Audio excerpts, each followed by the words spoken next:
Document3D 2020 includes new graphic publishing enhancements.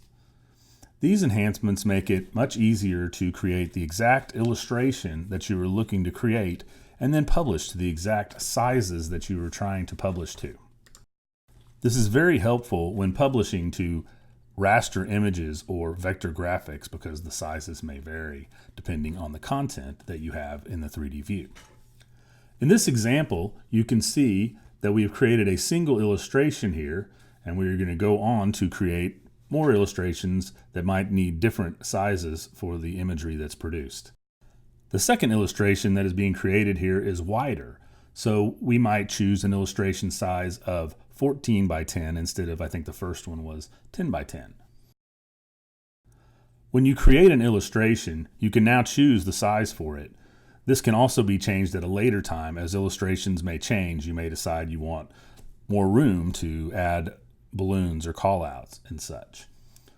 Which brings us to one of the important benefits of illustration sizing is knowing exactly where things can be laid out and what will be cropped when published.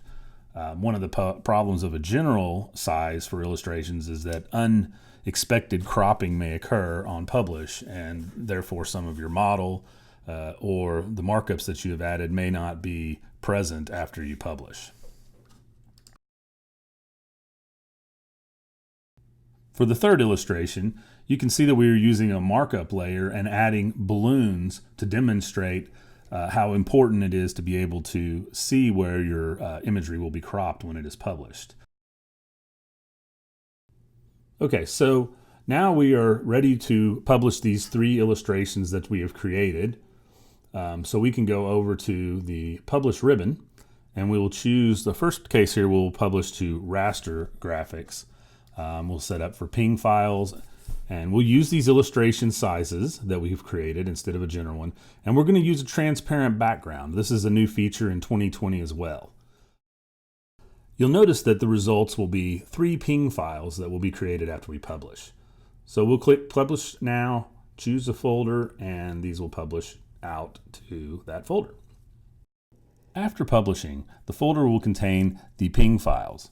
These will each have their own individual size. Now these high-quality image files can be used in another program. In this example, we are importing them into PowerPoint, where they could be used as part of a presentation. You'll notice that these files, since we made the choice to use transparent backgrounds, they have all been rendered to nice imagery that includes a transparent background. For the final part of this video, we will take those same 3 illustrations and we will go back and use the vector publisher from the Publish ribbon. In this case, we will create SVG files that will have high quality vector graphic art that can be used in programs like Illustrator. You'll notice that we have the Use Illustration Size and Use Transparent Background options available for vector publishing as well. Now we will create the SVG files and then we will open them up in Illustrator to review them. These files will include vector graphics for the lines and a raster background for the colors and imagery.